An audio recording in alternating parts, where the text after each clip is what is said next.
Salut, c'est Yann. Dans cette vidéo, je vais faire un petit bilan des 3 mois que j'ai passé en France puisque je m'apprête à partir pour un nouveau voyage pour une longue durée dans quelques jours. Alors là, les 3 mois en France, ils font suite aux 18 mois que j'avais passé à voyager en Asie du Sud-Est. Si tu n'avais pas vu, j'avais fait une vidéo déjà bilan de cette expérience, tu pourras voir dans sur le site ou sur la chaîne YouTube. Et puis donc là le petit bilan sur les 3 mois en France, donc après une longue période comme ça. Alors déjà ça m'a fait plaisir déjà forcément de revoir mes parents, de voir un peu la famille un peu à droite à gauche en France, de passer du temps avec mes potes. C'était vraiment tous ces gens-là qui m'ont vraiment manqué pendant 1 an et demi de voyage. Ensuite, ce qui était cool, c'est que j'ai pu faire un peu la fête, aller un peu à des teufs, parce que moi, c'est un peu, j'adore ce milieu-là. Au niveau musical, qui est une de mes principales passions, j'ai pu faire un petit peu ce que je voulais, et notamment sortir 2 mix qui, donc pour moi, c'était 2 projets que j'avais en tête déjà depuis pas mal de temps, puisque quand je voyageais, je pouvais pas mixer, en fait, j'avais pas mon matos de mix, genre les platines qui sont là. Évidemment, en voyage, surtout dans un petit sac, ça fonctionne pas, ça passe pas. Donc là, j'ai pu publier ça. Si ça t'intéresse d'écouter ça, je te mettrai un lien en description vers ce que je fais en musique. Et puis niveau boulot, ça a avancé aussi, puisque pendant 2 mois, à la fin d'année 2017, j'ai continué en fait à publier une vidéo par jour pour développer mon audience sur le site La Guerre des Potards. Donc c'est mon activité sur laquelle je crée et je vends des formations pour apprendre la musique électronique, pour apprendre à devenir DJ et à créer des morceaux. Et ensuite j'ai sorti une formation en janvier, donc ça a pu avancer aussi là-dessus. Donc je suis assez content de ce séjour en France. 3 mois, c'était vraiment parfait en termes de temps. Le temps de reprendre un petit peu, de reprendre un petit peu ses marques, de voir un peu les gens, de bouger un petit peu à droite à gauche. Alors j'ai pu voir la plupart de mes potes, j'ai pas pu voir tout le monde malheureusement en 3 mois, parce qu'il y en a qui sont un petit peu à droite à gauche en France et même dans des pays voisins, mais du coup j'ai pu voir quand même la plupart des gens, donc ça fait super plaisir. Et donc du coup, mettre aussi un peu à jour mon organisation pour le voyage. Même si c'est déjà bien rodé, j'ai pu améliorer un petit peu ça. J'ai pu alors améliorer mon sac. Donc en fait, je vais garder toujours le même sac. Donc je voyage uniquement avec un sac comme ça. Tu as un petit sac à dos, ça permet de le passer en bagage à main. J'ai jamais rien passé en soude, comme ça c'est super pratique. Et puis c'est le côté aussi un peu minimaliste extrême que j'adore en fait, que j'ai développé ces dernières années pour vivre et voyager avec le minimum de choses possibles. On se sent beaucoup plus léger, c'est beaucoup plus facile aussi de bouger d'un point à un autre quand on a un tout petit sac plutôt que quand on est surchargé avec plein de trucs. Donc là, ça j'en ai déjà pas mal parlé dans d'autres vidéos.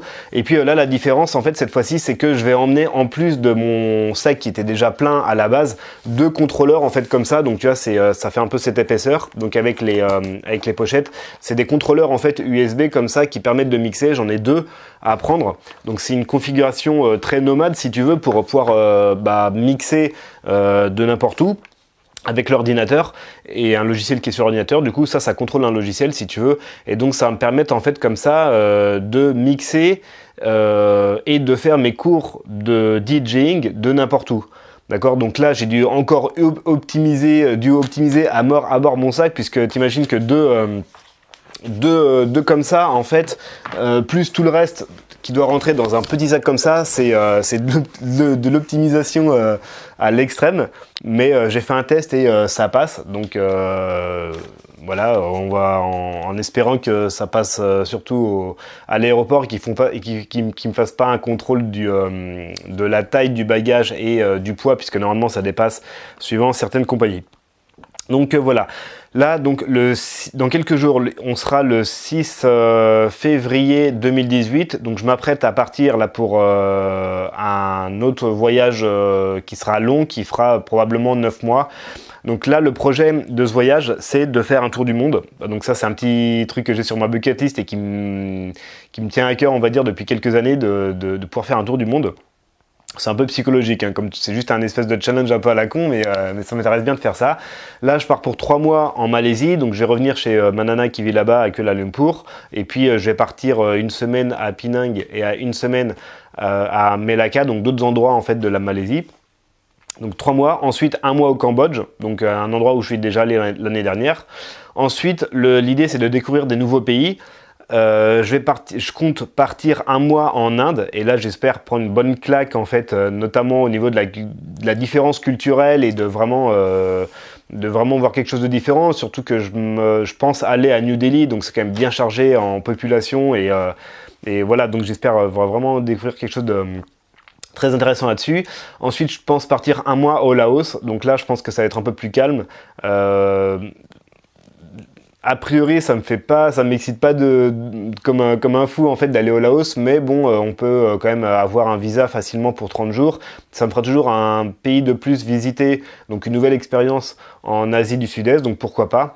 Et surtout, l'étape d'après, c'est donc là, je me projette, je devrais être à peu près à fin juillet 2000, enfin vers juillet en fait, donc 2018. Et ensuite, l'idée, ce serait de partir 3 mois au Canada. Pourquoi pas Montréal, mais je ne sais pas trop encore exactement, pour comment dire, pour ensuite revenir en France et clôturer un tour du monde comme ça. Donc là, l'idée, c'est ça pour 2018. Et donc voilà en gros. Et alors ouais, le petit dernier truc aussi que je voulais te parler, c'est que en fait donc là, le mode de vie digital nomade en fait comme ça, c'est vraiment super cool. C'est en ce qui me concerne, ça a marché donc ces dernières années, puisque voilà, comme tu le sais, j'ai pu vivre, que ce soit en France en étant indépendant géographiquement, c'est-à-dire pouvoir bosser de n'importe où, mais encore plus en voyage et pouvoir voyager de manière à plein temps, de manière perpétuelle. Donc ça fonctionnait, c'est déjà acquis si tu veux comme mode de vie, ça fonctionne super et c'est bien cool comme expérience. Maintenant, l'idée que j'aimerais développer, c'est d'aller un petit peu au cran supérieur. C'est-à-dire qu'en fait, au lieu de juste, entre guillemets, pouvoir vivre de n'importe où, travailler de n'importe où et puis voyager à plein temps, ce qui est déjà super, hein, et je suis vraiment très heureux de pouvoir vivre ça et très reconnaissant, j'ai beaucoup de gratitude pour vivre ça parce que c'est quand même pas tout le monde qui peut profiter de la vie comme ça, c'est déjà super cool. Mais en fait, ce qui me pose un peu problème, si tu veux, dans ce mode de vie tel que je l'ai vécu,